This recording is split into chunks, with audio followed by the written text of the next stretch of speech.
تاسو به اکثر د خلکو خولې لیدلي وي یا خپل انسان ته چې کله داسې زوسي لکه د تصویر کې تاسو ته ښکاري دي ته ډېر خلک څوک وایي زما خوله ویرانه شوه، څوک وایي چې زما خوله باندې ټکي راوختو. پښتو کې مختلف قسم نومونه دې ته اخیستلی کېږي.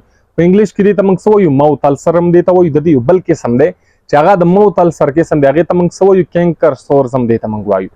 اوس دا اکثر خلکو باندې راوځي، راځئ د دې اول وجوهات ګورو، بیا علاج ګورو او بیا کم وخت کې چې کله ډېر خطرناک شي موږ ته ډاکټر ته تله پکار دي. راځئ اول وجوهات ګورو. د دې وجه څه کېدلی شي؟ د دې اول غټه وجه څه شی دی؟ ویټامین B12 ډیفیشنسي که چاته وي، د چا بدن کې چې ویټامین B12 کمی وي یا د چا بدن کې چې د زنک کمی وي، د چا بدن کې چې د فولیټ کمی وي، د چا بدن کې چې د آیرن کمی وي، هغو خلکو ته دا مسلې پیښېدلی شي. بله وجه د دې د بریسز، غاښونو کې اکثر بریسز خلک ولګوي د غاښونو سیده کولو دپاره.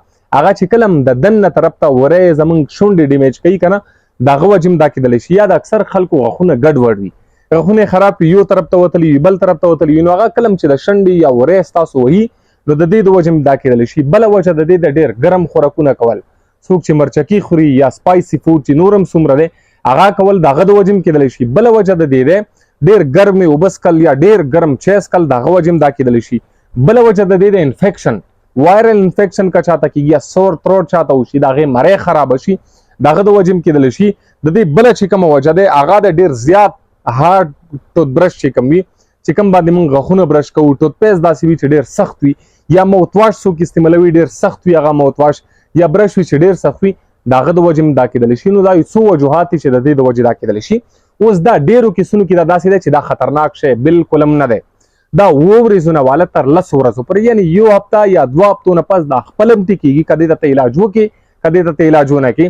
خو علاج که چېرته هم تاسو وایئ چې نه دا علاج کول په دې ورته پکار دي چې نه څوک چای تېسکلی شي نه څوک روټۍ ترې خوړلی شي، نو بیا هغه وخت کې که چېرته ډاکټر ته ورغلی سوموجیل دی، بونجیله دی یا ډکټرین دی، دا چې کوم ټیوب دی دا تاسو استعمالولی شئ د دې دپاره سیفلی، دې سره بالکل تاسو ته لږ آرام وي، راحت وي درته.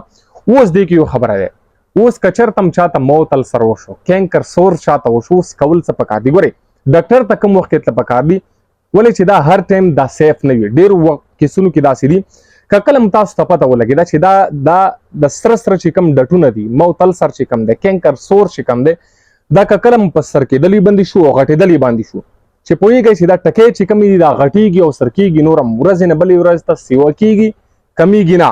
یو خبره. دویمه خبره، که دا چرته هم په سوځېدلي باندې شو ډېر زیات او په غټېدو باندې شو چې وایي چې دا غټېږي او په خورېدلې باندې شو، یو ځای کې بل ځای کې هم جوړ شو، بل ځای کې هم جوړ شو، بل ځای کې هم جوړ شو او خولې نور هم زیاته ونیوله، نور هم په زیاتېدلې باندې شو، نو داسې کیس کې ډاکټر ته بیا خامخا ځان ښایي. ولې چې کله هم دا شونډې شوې، یو طرف ته شونډه، بره شونډه او ژبه چې کله ټوله یې ونیوله که نه، نو دې وخت کې چېرته هم بیا د کریم ګلیانې دوایانې مه استعمالوئ، بیا ډایرکټ ډاکټر ته ځان ښایي، ولې چې دا نور هم خطرناک کېدلی شي. داسې کیسونو کې بیا دا موت چې کوم کینسرس، اکثر ډېر کینسر داسې دي چې هغه خولې ته لګېږي، الله دې نه وکړي دا دومره خطرناک شی نه دی. خو اکثر کیسونو کې چې کله هم تاسو پوهېږئ چې دا په خورېدلې باندې شو، په غټېدلې باندې شو، د ودرېدو نوم نه علي، نو هغه وخت کې ډاکټر ته خامخا ځان ښایي.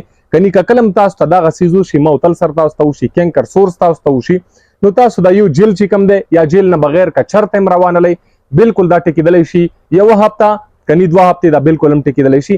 دې نه بغیر ما درته وویل ډکټرین دی، سوموجیل دی، بونجیلا دی، دا تاسو ډاکټر سره چې کله مشوره وکړئ هغه چې درکړي، هغه نه پس دا ته وایي آرام به وي تاسو ته، او دې نه پس انسان بالکل هم ټکېږي. مهرباني.